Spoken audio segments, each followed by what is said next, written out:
This is your good friend Trey, the Chief Brand Officer of FantasyPoints.com. I am joined by Brett Whitefield, the COO of Fantasy Points Data, and we are sickos. So on July 1st, we are hopping directly into the 2027 NFL Draft with a mock draft that is entirely too early.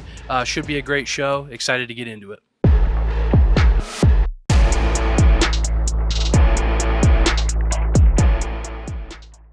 Obviously, if you listen to the show before, you're used to hearing Theo's voice. That is not Theo's voice. Theo did, in fact, not, get a nose ring. That is Trey Kamberling, good friend Trey, a.k.a. the Motion Man, here with me. He's going to be my new host for this show. And, Trey has been like our producer extraordinaire, YouTube expert, behind-the-scenes guy for years now. And he's making waves now to the point where he's sitting first chair with me on this show as the show's new host. But I want to shout him out because despite Trey kind of being a behind-the-scenes guy, I think this dude loves college football more than anybody at the company. So Trey has a model. Was it the Latte model, right? Yeah, the Latte model. And if I could tell the quick story, I used to work for the Jazz. I rolled into a 5-diamond hotel, not a 5-star hotel. And this is not like a name drop thing. You'll understand at the end. But I rolled in there with a 30-pack of Busch Light, and we called them Busch Lattes. So they all called me Latte from then on. So that's probably the first 30-rack of Busch Light that's ever been in that hotel, the Post Oak in Houston. Shout out. But the Latte model. I do most of my work towards the end of the college football season, but Brett got on the phone and said, I need you to help me out with this podcast. And I said, all right, we're gonna get a little bit crazier with it and get into it full time in the summer and really lock in during the season. So thank you to Brett for the belief and just trusting in me to kind of lead the charge forward here. And yeah, I'm just super excited to be here. Well, I'm excited. In future episodes, we'll break down the Latte model a little bit more. I know it's an analytical model that blends a bunch of different things, but your hit rates have been really good. So we'll probably when we get closer to the actual draft next year, we'll start bringing out the Latte model stuff and compare that to my notes. But from now until then, we're going to be taking you through the whole process.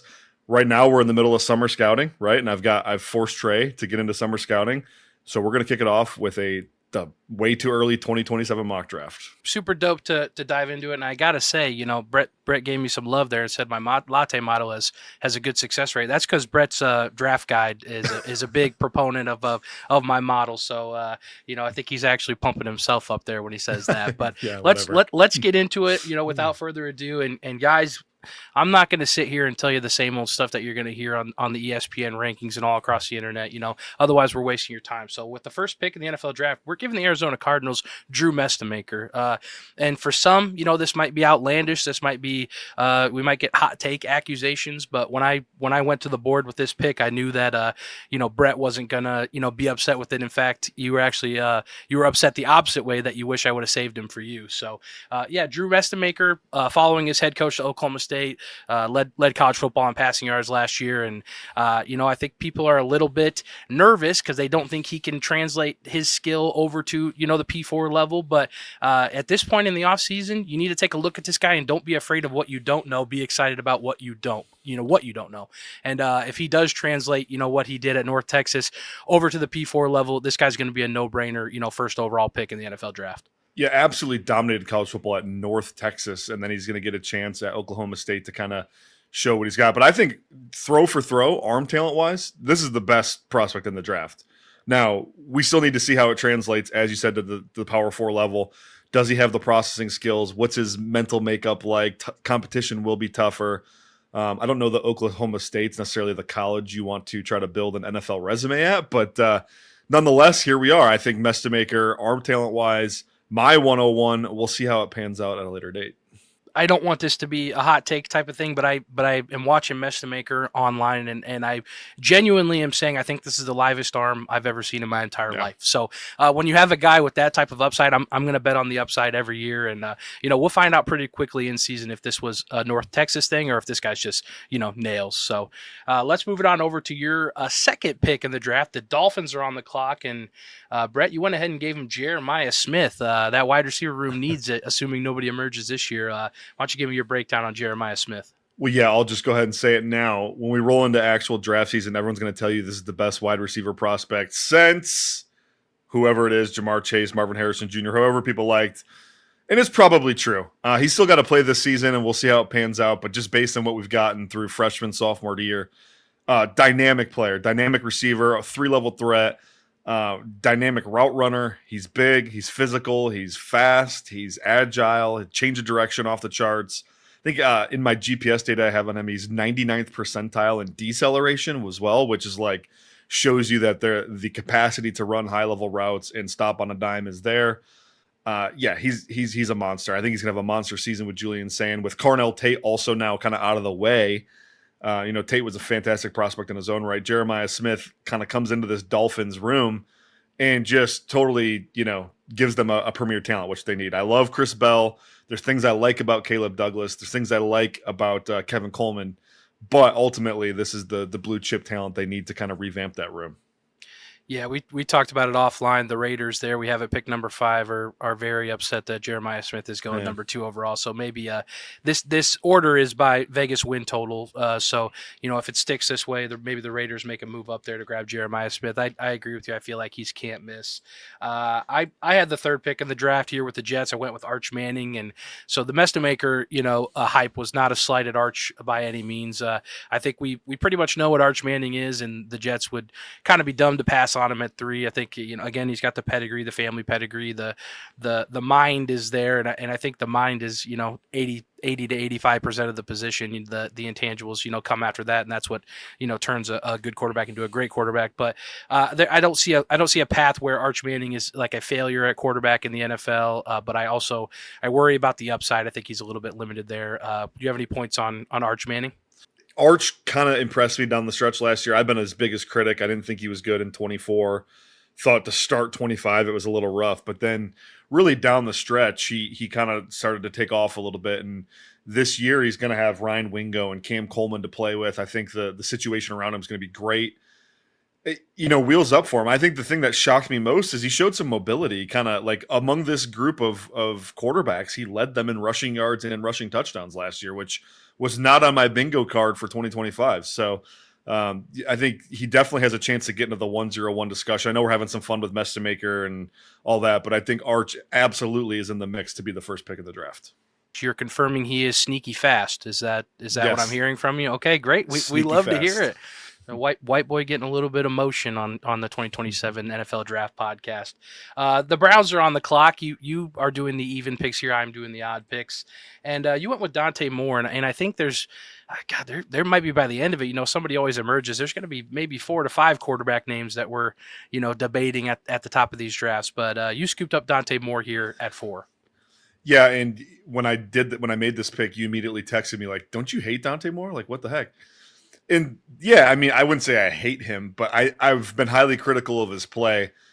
I don't think what he's put on tape so far suggests top 10 talent, top 10 proof of concept. Does he have arm talent? Absolutely. Does he have some creative playmaking upside? Absolutely. Does he need to put a lot more on tape? Yes, absolutely. And, consistency with his accuracy. I think my biggest issue with Dante, and you're going to hear me say this a lot about the quarterbacks in this class, is it's all of the high-level throws are just like the go ball fade route variety. There's no in-breakers. There's literally no in-breakers on Dante Moore's tape where he's throwing a ball into tight coverage or throwing a guy open across the middle of the field. It is all runaway routes, and it's just a really hard profile to build from. We've seen a lot of quarterbacks that come in the NFL that fail. It's typically because the processing isn't there, and then they don't know how to throw into congested windows. And at the NFL level, everything gets even tighter than the college level where the middle of the field is relatively wide open. So I got to see Dante. And it's the Oregon offense too. I had the same criticism of Bo Nix. That seems to be working out okay. But it is that Oregon offense. It is so vertical or screen. It's like there's no middle ground. But we need to see Dante put a little bit more on tape. probably the biggest discussion when it comes to quarterbacks. And that's why it's so hard to evaluate them. Is you've got this Mickey Mouse offense a little bit, and it's a double-edged sword, right? Because you always say you can't knock somebody for something they haven't been asked to do. So if we can't see it, we really don't know. But I know you're watching more tape than anybody, so there are instances that you're finding that kind of give you a better look into what these players might be. You mentioned Bo Nix, a lot of discourse back and forth with Bo Nix. It's just the Oregon offense, the Ole Miss offense, and a lot of these offenses that we're just like we need a little bit better picture on these guys, and we don't necessarily get it. That's why quarterback is so difficult to project. I got the Raiders on the clock. Pick number 5, they're going to tuck their tail between the legs, and they're going to end up with Cam Coleman, which I think is a pretty good consolation prize. Yes. For Jeremiah Smith that they missed out on. He's a true boundary X receiver, big body. I think it was like 93% of his snaps out wide last year. I just think that this is, especially playing with Arch Manning, is going to boost his stock a little bit this year. If he's not already there, I think he's in a perfect situation to thrive and make some big plays. And like we mentioned with Arch, he's got the mind, he's got the mental aspect of it. This Texas team should be pretty feisty all season. I think he's going to, get any and every opportunity to prove that, he's maybe the best wide receiver in the class. The Texas Longhorns payroll in 2026 is more than the Tampa Bay Rays of Major League Baseball. I'm trying to get on the Texas payroll. What's going on? Somebody send me a check. It's that oil money. Oil. You know what I'm saying? That's right. Texas Tech. I mean, sheesh. Yeah. Somebody cut the check over here. Get fantasy points on the payroll. we could use a couple bucks. Heck yeah. Well, no, I like Cam in this spot. They obviously need a talent injection at wide receiver. Cam Coleman reminds me a lot of AJ Green in the way he plays. Actually, a lot of Carnell Tate to his game. The production hasn't matched the hype so far, though, so I am curious to see if he gets the Arch Manning Texas bump. He definitely needs to have a big season, I think, to solidify like a top 10 capital. Yeah, 100% on the same page there. You've got the Titans on the clock here, and we're going with our first defensive player of the draft. It's Dylan Stewart out of South Carolina. Yeah, I got to just say, though, we had 5 fantasy-relevant players come off the board to start this thing. I mean, who's doing it better than us? We should get some credit for that. Who's doing it better than us? Don't be in the comments talking about how bad this was. We're talking offense, baby. Yeah, we're talking offense. So Dylan Stewart, South Carolina edge. He's I think he's most people's edge one in the class. The tape is fantastic. He's a kind of a do-it-all guy. He's got, crazy athleticism, length, power.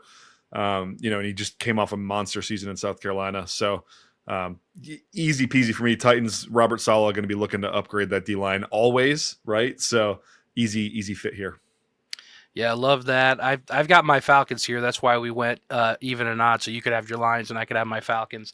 I'm giving them what they need to do. I'm giving them Trevor Goosby. You see, we have 3 Texas Longhorns here in the top 10. So that should give you a signal of how Texas is going to be able to perform this year. But Goosby's just a monster, best player available at this point potentially. And he came in last year, played every snap at left tackle, and was just dominant. As a pass blocker. But this guy's a vicious run blocker as well. I mean, it's a no-brainer here for the Falcons if he's on the clock and they're at 7. He's just the total package, and this is a guy you just draft and plug him in there for his entire career, and you feel great about it. I think this guy's as can't miss as it gets. Honestly, he might be the best player in the draft when it's all said and done. I think there's a chance he's a top 3 pick for sure. He got experience at right tackle his freshman year when Kelvin Banks was a starter at left. Really, really versatile kid. Love this pick for you. I was going to take him with the Panthers at 8 if you didn't take him here, so this is perfect. I'm not letting the Panthers get him. Come on, that's in division. If I'm drafting for the Falcons, no shot. No shot. Yeah. Speaking of, what do we got going on here for Carolina?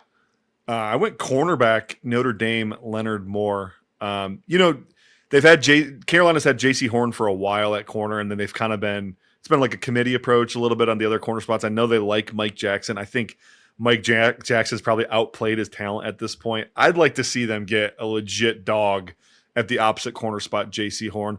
Also gives them some roster versatility as they continue to try to build a winning roster where J.C. Horn might become too expensive. Leonard Moore, gives them the opportunity to potentially move on at a certain point if it makes sense. But for now, at least, they get 2 shutdown guys in Leonard Moore. Leonard Moore is pretty widely considered a top 10 prospect at this point, which is crazy for a corner. There's not a lot of corners that kind of enter that bona fide consensus top 10 territory this early in the process. I think like Derek Stingley might have been the last one, if we're being honest. So Big time, Leonard Moore, big physical athlete, and that's just kind of what you want at corner, see ball, chase ball, man coverage phenom. So I think this would be a great pick for Carolina. Young team over there that just keeps getting better and better. This would be a massive addition to that squad. I'll keep it short for the Giants here. Went with the most obvious pick. We've got David Stone. I think that's a little bit high for an interior defensive lineman, but again, when you're the Giants and you need fixing basically everywhere on the roster, maybe you just go with the best player available. This guy's just a force, dominant run stopper, and yeah, there's not much analysis needed here. I think he's just the best player on the board, and the Giants have a lot of holes, so why don't we fill one forever? Replacing Sexy Dexy on the move. We've got you here at 10 with the Washington Commanders, and you're actually going with Charlie Becker here. Might be a surprise to some folks, but if anybody has taken in any Brett Whitefield content, they should feel pretty confident with his wide receiver evaluations.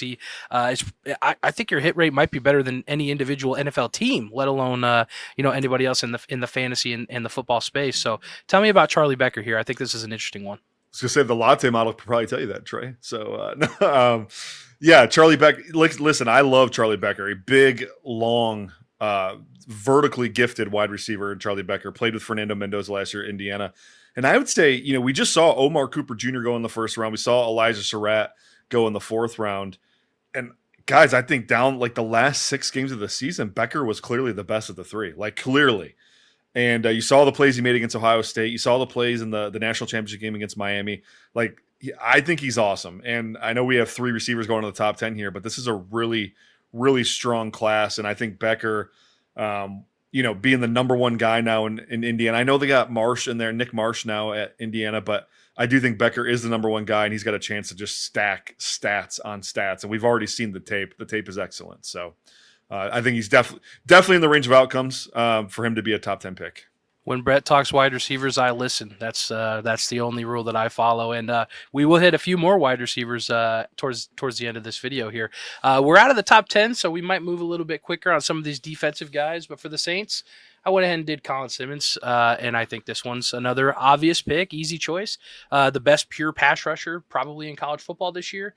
Believe he led the SEC in pressures last season, so a little bit of a no-brainer for the Saints. They're kind of locked in with Tyler Shuck. He showed at least enough last year to make you feel like the offense is in a good place with him moving forward. Obviously, they brought in Travis Etienne. Did we decide what we're doing with that yet? I know every podcast we say this. I'm not sure exactly what we're doing. I think I read that the HN pronunciation is how somebody from the Bayou would say Etienne. I think that's what I read. I don't know if that's true or people just blowing smoke, but I'm not going to try to do the Bayou accent because I don't have that one down. But yeah, Colin Simmons here for the Saints. Yeah, I mean, great pick. He's obviously in contention to be the first edge off the board. 21 sacks already through 2 seasons of college football. I'm sure if he could have came out, he would have. Would have been the right time to do it. We got the Jets on the clock here via the Colts. Is this one of the Sauce Gardner picks? Is that how the Jets acquired this one, or am I mistaken on that? We've got you taking Amari Washington, another interior defensive lineman from Oregon. Yeah, I had a first-round grade on Washington in this class, and then he decided to go back to school, got the bag in NIL, which is crazy. IDL guys, like interior defensive linemen, don't get the bag in NIL, but he did. So Oregon wanted to keep that team together. I get it. They're going for a natty, but he's awesome. Again, I said this about Goosby. He's got a chance to be the best overall player in the draft, in my opinion. So I'm a big Amari Washington guy. I thought this was a steal here at 12. Yeah, I think that's a great pick. We're getting back into the quarterback business here at 13 for the Steelers with Darian Mensah, and I think you texted me after I made this, and you said, "Yep, I knew that was coming." Yeah, a little bit obvious here, but we'll take it. I think this is going to be your analytics darling, for the folks this year when we talk about quarterback.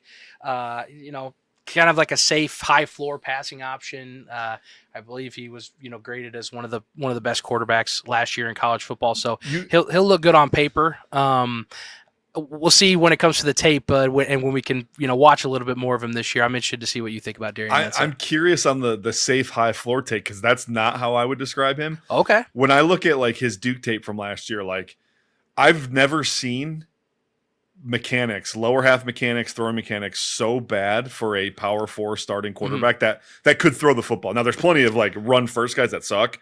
I'm talking like legit drop back passers the mechanics were so poor, it hurt my brain. But then what's crazy, and I talked about this with Theo when he was doing the show, because there was a time we thought he was coming out. You know, kind of building through the season, we saw those mechanics get better and better and better and better and better to the point where I was actually really bummed he transferred to Miami. I liked so much about what they did with him at Duke and the development we saw in just a short span of time. I was like, man, another year of that kind of development, and you are talking about a top 5 pick for sure. Here he falls to 13. I got concerns with the mechanics still, but he did clean a lot up. This is a big year for him. Miami's obviously a better overall ecosystem for him. And so maybe with the added talent around him, you really see an uptick in play. But ultimately, like, he still has to keep developing. I'm gonna say that about every quarterback we talk about probably, but he's got to keep developing. We need another big season from Darian Mensah, and he's going to get himself in the first round. Yeah, it should clarify there. High floor heading into this season, not necessarily into the NFL. Okay, gotcha. Because yeah, I do agree with you. I think the tape suggests that maybe this is not as polished a product as the analytics might suggest at this point. So sounds like we're lockstep in there. You have the Buccaneers at 14, and you're going with the first tight end off the board, Jamari Johnson out of Oregon. Yeah, and I was the biggest Kenyon Sadiq lover of this draft cycle. Thought he was awesome. I thought he was every bit as in the conversation with Tyler Warren and Colson Loveland from the year prior.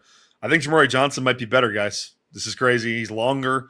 I think he might be more. How do I describe it without? Because Sadiq's one of the most freaky athletes we've ever seen. But Johnson's functional athleticism, if that makes sense, his body control, his ability to be a receiver is probably superior to Kenyon Sadiq. I think Sadiq was better right now as a run blocker. But Jamari Johnson has a whole year to put that on tape, right? So I think Johnson is again another tight end in that top 15 convo when it's all said and done, following in the footsteps of Sadiq, Loveland, and Warren. Yeah, and this will be maybe a surprise to some, as you've seen the steam for Trey Green kind of all over Twitter. So yeah, folks, drop in the comments. This might be a controversial one, and I'm going to say something a bit controversial here. I think at 15, because we talked about this for a while offline here, Brett. I went with Jordan Seaton for the Vikings offensive tackle, but the reason I did so was because I felt like they really needed a running back, and I kind of dove in and was trying to look at a few guys, and I'm not going to say the name, but I tried to put a guy there at 15. You're like, that guy's not a first round pick. And I said, well, maybe I'm just doing it backwards. And maybe that just speaks to the running backs might not just be as good as, they're kind of the Quan Lacey's of the world and the Ahmad Hardys of the world. Maybe I'm just not as bought in on those guys. And I know every prospect can't be Jahmyr Gibbs. Every prospect can't be Bijan Robinson, but I wanted to kind of give you the floor to talk about the running backs a little bit here. Yeah, I think it's interesting because I think widely it's believed this is a really deep class. You also have Jordan Baugh down in Florida, right? So there's like a four-headed monster with the guy you didn't mention, Raleek Brown. I'll just say it, Raleek Brown. Okay. I don't normally veto a guy in a mock draft. I just think that was a little early for him. But I think you're probably right, man. I think these guys are good, but it's probably like that Jonathan Taylor class where like all those dudes went in the second. Was it like Taylor, Swift, J.K. Dobbins? I think we got a bunch of like high second round pick types. Maybe a guy sneaks into the first round. But unless Hardy or Quan Lacey go absolutely nuts this year, which statistically they both did last year, right? But like I need to see a little bit more, make you miss potential, a little bit more home run hitting against stiffer competition. In if all that happens, maybe one of those guys gets in the first. But I do think you're right, where maybe it's not this super top. There's not that premier blue chip talent like a Jeremiah Love, a Bijan, a Gibbs. It's going to be more of those like Jonathan Taylor, J.K. Dobbins, DeAndre Swift types. Yeah, I think it's a prime example of great process and then just taking the absolute wrong takeaway from the information that you gathered. So I'm going to stand Raleek Brown still, but there's no need to push him up to 15. We'll scoop up Raleek in the second round with all these other guys and let other folks take the backs that I personally might think are not as good. Well, let me ask you this. So like, for one, Raleek Brown's going to be a fifth-year player, which doesn't bother me, but the analytics community is going to hate that. But like when I look at Hardy, Lacey, Raleek Brown, they're all smaller guys. Jordan Baugh is like 230, so that's not an issue. But they're all like in that 200 to 205 range. But I think Raleek Brown runs meaner than all of them, more physical. Like you wouldn't ever watch him and be like, "Ooh, that's a small back."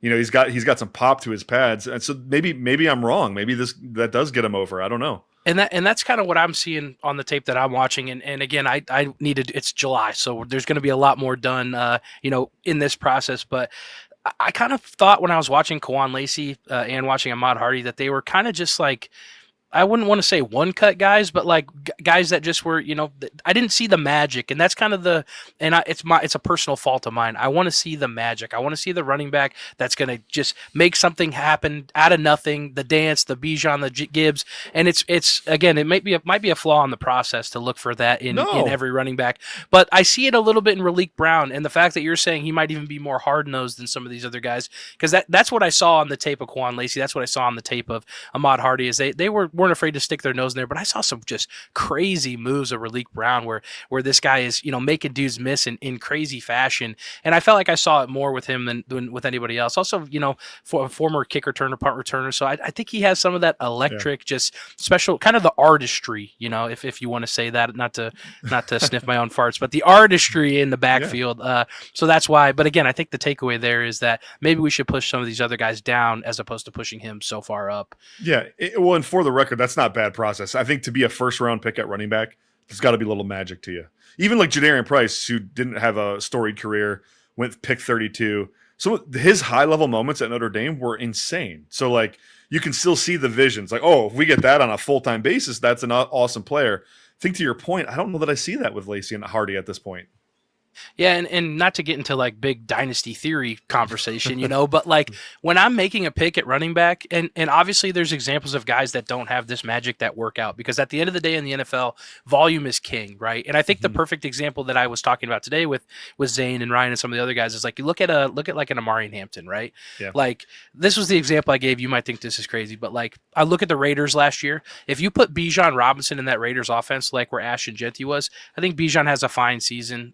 Because I think he's one of the best running backs. It may probably the best running back in football. If you put Amari Hampton in that situation, right, I think he probably has a worse season than what Ashton Genty did, because I don't think he's that special of a talent. However, the flip side of that argument is the volume in the offense is going to be so good in Los Angeles that Omarion Hampton might have a better fantasy season than Bijan, even though Omarion Hampton is a much worse player, just because the situation, the volume. So volume is king at the end of the day. So you'll hear maybe Brett or myself come on this podcast and say, I don't love Ahmad Hardy, I don't love whoever, and then all of a sudden they land in the absolute nuts situation, and then it doesn't matter, So we see it all the time where a guy that maybe is not that talented blows up for fantasy because he's just in a perfect spot. So when I'm drafting dynasty running backs, I want the Bijan type, I want the Gibbs type, I want the special player, because the special player in my mind can work in more situations than the guy that's maybe not. Anyway, I know this isn't a dynasty theory show, but that's just kind of my thought press. I'm gonna roll three guys here at once. So we got Carter Smith, Kelly Jones, and Quincy Rhodes Jr. Three defensive guys here for Jacksonville, for Dallas, and I believe the Dallas pick is owned by the Jets. And then, Quincy Rhodes Jr. for Arkansas. I want to go ahead and let you could talk about all three of them, talk about the most interesting pick to you here. I want to kind of open the floor to you. Yeah, I'll hit the Bears pick real quick. This is totally their archetype, 6'6", 280, big, powerful edge. You look at Montez Sweat. You look at Deo Odiengbo, their other edge defender. He fits right into that mold. They were linked to the big Keldrick Falk from Auburn this whole draft process. They didn't end up taking him, but they were linked to him for most of the process. I think this kind of just follows that same logic here. Yeah, I'm with you there. For the Broncos here, and this maybe is the sexy, social media pick. We talked about tight ends earlier. I went Trey Green, and I want to get this on record because a lot of folks here are not familiar with me, at least in this context. I have a type, Brett, and it's hurt me for years. I think my favorite tight end I've watched of all time was Darnell Washington. I love these just big-bodied, massive dudes that have they flirt with that freak athleticism. I think that's the type of guy that I just have fallen in love with. I know the NFL is not falling in love with those guys as far as fantasy production is concerned, at least at the extreme levels. They're trying to get a little bit smaller guys that can work in the middle of the field. But when I watched Darnell Washington for the Steelers, and I know he just got the bag, that body type, I love these big body, fast, athletic tight ends. And I think if they can get in the right situation where it's just whether or not they have the top end level of athleticism. I think Darnell Washington is just he's I was about to swear, he's 317 pounds. So like maybe if we could get him a little bit lower, maybe he could reach those top end athleticism things. But Washington's down to 267, by the way. Is he really? Yeah, as of yesterday I saw this. Okay. The thing with Trey Green though, he's not Darnell Washington's a like Yeah. Green's long like that. Green's more Mhm. Jimmy Graham though, like Yeah. basketball player, Mhm. go up and get the ball. The power forward type. Yeah, he's functionally athletic though. Like the juice is there. I think Green, like it's ironic you put him with Denver because my comp for him is Jimmy Graham, and you got him at Denver. Sean Payton's the head coach. Obviously, low hanging fruit there, but yeah. So, social media guy makes a sexy pick, you know, who is crazy. You got John Mateer here for number 20 for the Texans. I know this one might be one that folks are interested in too. Let me hear what you're seeing with John Mateer. Simple. Going into last season, he was on my radar as a potential round 1 quarterback. Start of the season, awesome. Like I remember texting like Scott, Graham, and Theo. Where I was like, "Oh, this dude's solidifying himself as a top 10 guy." Then he gets hurt, shoulder injury, comes back, and is not good. Really bad the rest of the season. I'm hopeful that he's healthy. I've seen some videos of him throwing the ball. It looks great. I think this is a big year for him. I think Oklahoma's got a pretty good squad, and I think Mateer might have the biggest chance to be a riser of any other quarterback in this draft class so far. I think he, because I don't think anyone's really talking about him as a first-round pick. I am, but I think he could get into that territory rather comfortably with a good season here. So I'm going to put this prediction on wax and tell me if it's outlandish. Okay. If you live in the state of Oklahoma, don't be inside this winter, okay? You better be getting out to a couple games because, Brett's got John Mateer at 20. I've got Mestemaker at 1. These are some games you're going to want to be getting out to. So renew those season tickets. Go watch this ball out here because, you don't want to be stuck in the house this season with two goats like that making it happen. That's true. I'm going to roll through the Patriots and the Bengals here. The Patriots, it's simple. You ever seen the Patriots scoop up the falling cornerback? They seem to do it all the time, so I think it's a no-brainer for them. You've got Caden Green here from Missouri. Why don't you tell me a little bit about him? Yeah, he might be a guard at the NFL level, but he's a big, powerful guy who can do. I think he could probably do either. I like to try guys at guard or at tackle before I move him into guard. But either way, Bengals, they'd play him at right guard probably, and I think he'd be great there. So, big upgrade to that offensive line. Yeah, and you see here we got the Cowboys via the Packers. I went ahead and did get our first running back in the mix here with Ahmad Hardy. Again, it's like I think he's similar, not to like crap on Amari and Hampton this entire stream, but like I think he's similar to that type of build where it's like a guy that's pretty damn good and in the right situation can make it happen. The Cowboys, I think they're going to need a little bit of running back help next year. I know Javante's the hot. They were out and now we're in on Javonte Williams, but the Cowboys are going to have to address at some point that they need a young back that they really can rely on. So I thought that was a falling value that just made too much sense there for the boys. And for the Chargers here at 24, you got Ahmad Martin Sr. Yeah, another interior guy from Miami. Big hulking nose tackle type. That D-line this past year was so freaking good, and so people don't really remember Ahmad Moten Sr. because they had Akeem Mesidor and Reuben Bain, but he was a monster. I think he had 4.5 sacks as a nose tackle, which is really good. Miami's going to be pretty good again this year, so the Chargers have needed help there for a while. They have kind of an aging group up front, so. Yeah, and the Philadelphia Eagles here next, they don't need help at many spots, but safety is one. And look who's there, a Georgia safety. So kind of a no-brainer there. I think they just see who's available from Georgia and just go get them every year. So we put a tweet out a few years back of the new Eagles logo, and it was just a bulldog with wings. Yeah. I think that makes a ton of sense there. It doesn't need much of an explanation. Here's the exciting one here. You've got Ryan Wingo at 26 overall to the San Francisco 49ers. Yeah, it does a lot of the same things Mike Evans does. So if the Mike Evans 1-year experiment goes good, I could see them prioritizing that kind of archetype. 4 receivers in the first round so far, all of them are big, long guys. So that's very fascinating. I think the era of maybe the 5'11", 6-foot Jamar Chase types might be over. We might be we're back to these big X-type guys. So anyways, I love the Wingo 49ers fit. I love it. We're gonna rip a couple more defensive guys, and you're gonna get a chance to wax poetic about your Lions here. I'm gonna be have a hell of a time with some pronunciations, but I'm gonna try Tatum Tuiati. How is that? Is that on the money? I don't know about on the money, but it's close. Better than I would have done. All right. Well, there we go. That's a step in the right direction. You've got Zabien Brown here at corner at Alabama for your Lions.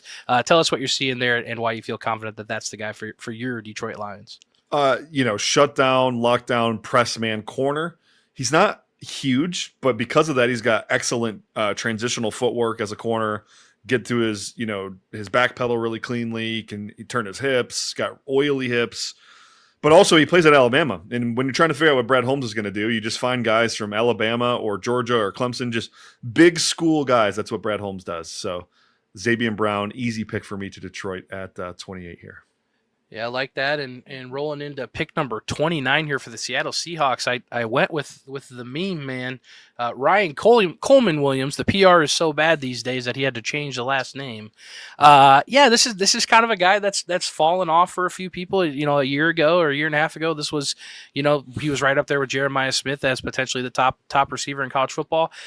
Sometimes I feel like maybe we overcorrect on a guy like this. I know drops have been a big problem, and I've heard you wax poetic about drops a lot. I've been thinking, especially talking about Casey Concepcion, everyone's like drops. Like, it's something that could be corrected, I think, relatively easily, especially if the types of drop you're seeing on tape are not ones that are that concerning. What are you seeing on tape with Ryan Williams, and why do you think this free fall is occurring? Yeah, he had a little bit of the yips. He had like a Marvin Harrison Jr. case of the yips where it's like you could just tell he was in his head. Drops aren't that important to me because of the grand scheme of things, you're talking about like 5 or 6 plays throughout the course of a season that separates number 1 and number 30. You know what I mean? So like it's really not that big of a deal to me. Obviously, you don't want a guy to come into the league with the yips. I think he'll get out of that pretty quickly. I also want to point out, like, people talking about the drop in production. He had more receptions this year than he did as a freshman, by 1. But still, point being, like, didn't have great quarterback play as a freshman in Jalen Milroe, as far as passing goes anyways. And then Ty Simpson, he accuracy-wise, he was way up and down last year. And they went through an offensive change with Ryan Grubb coming over to be the offensive coordinator from the Seahawks. So, like, there was a lot working against Ryan Coleman-Williams, and I just do think he's still a premier talent. He was a 5-star guy along with Jeremiah Smith. I think he probably bounces back and has a really nice year this year. Yeah, he'd be my favorite as a guy that, at this point has the chance to rise pretty significantly. I think he could put a good year under his belt, and we might be talking about him, in that Cam Coleman spot that we had earlier. You had the Bills here. Your boy Joe Marino, you were picking in his honor. Check out the NFL First Read podcast if you guys do not already. Brett and Joe, it's one of the best pure NFL football podcasts. I think the best in the entire industry. These guys are talking about everything. So if you're a sicko that wants to hear about offensive linemen, you want to hear about defense, you want to hear about all these things, definitely go over there and check that podcast out. And they talk a little fantasy too every now and then, talk about a lot of the offensive guys. So I get comments all the time. Everyone says, like, dude, First Read is sick. Like, it's people love it. It's one of the most knowledgeable podcasts in the space. Sorry, I don't mean to embarrass you, Brett. I want to give you your flowers. But you have Damon Wilson Jr. here, edge for the Buffalo Bills. Yeah, and one of the things talking to Joe Marino that he constantly beats home is, well, they're converting to an odd front defense this year, and they're going to have stand-up edge rushers for the most part with 2 gappers on the inside or gap and a halfers. And they don't really have those archetypes filled. And so for me, Damon Wilson Jr. brings that 240-pound speed rush that you're kind of looking for to play like a wide 9 tech or that stand-up rusher in an odd front. And so I think it's just schematically a great fit. They kind of need that element in their defense to really take the next step. Could I see them going other directions? For sure. We're talking about pick 30 here, though, and it's really hard to predict. Just hear me out here on this one, okay? LaNorris Sellers, all right? And the obvious connection you might make is, hey, the Ravens took Lamar Jackson in the late first round, in 2018, and maybe they're an organization that wants to do the same thing. This is not Lamar Jackson, guys. Okay, this is a much, and I fought this battle back then where people were like, oh, Lamar Jackson, that doesn't translate to the NFL. It's the only quarterback in that draft that played in a pro style offense. Lamar Jackson was lighting it up in college. Just some mechanics issues, but like he was playing a pro style offense. LaNorris Sellers, maybe not the same. Obviously, a freak athlete, a huge body. I'm always going to take the bet on these crazy athletes at quarterback, just because, like Scott Barrow say, upside does win championships. The rushing is obviously their incredible athlete, but I do have to caveat and say the film is a little bit rough when it comes to all the sacks LaNorris Sellers is taking and some of the decisions he's making. So I'll give you a chance to nuke LaNorris here if you want to. Well, being that his primary job is going to be to throw a football, I would want him to be able to throw a football, and that's unfortunately not in the skill set there for LaNorris. Not yet, right? Not yet, right? Exactly. Yeah. All right. Let's round it out here. We got the Cleveland Browns picking. This is the Myles Garrett pick that went over to the Cleveland Browns. And Brett, you have them taking edge rusher John Henry Daley from Michigan. Daley from Michigan. Yeah. From Michigan via Utah, as you know, Utah's head coach came over to Michigan. John Henry Daley was one of the follows in the transfer portal. He was awesome. He had over 12 sacks last year at Utah. He's powerful. He's got some speed to power stuff. He's got a really developed move set. I think, Michigan's got a long lineage of defensive linemen coming to the league. He'll be the next one. Probably goes higher than this at the end of the day, if we're being honest. I think at Michigan he'll rack up 15 plus sacks. So, but he fits that opposite spot from Jared Verse, and it's fitting that the Myles Garrett pick ends up being an edge rusher. Guys, it's difficult at this point in time to run through this top 32 and throw some defensive players and offensive linemen in there. There's all the information is from last year, and you got to scrape and claw to get some of these camp reports. So want to thank Brett Whitefield for the time he put into this. Want to thank the listeners for being sickos like us and being here, taking this kind of stuff in. And we're going to have a lot more. We're going weekly. They won't always be long like this one. We might do some deep dives on some players and really, really get into the nitty gritty of some of these top guys. So, Brett, just wanted to thank you for allowing me the opportunity to be here. And, I think we got a really special thing cooking this season. Heck yeah, man. No, thanks for doing it. I'm excited to do this with you from now until that final bell rings on draft day. Yeah, absolutely. For Brett Whitefield here, I am the motion man, Trey Kamberling, and we are signing off.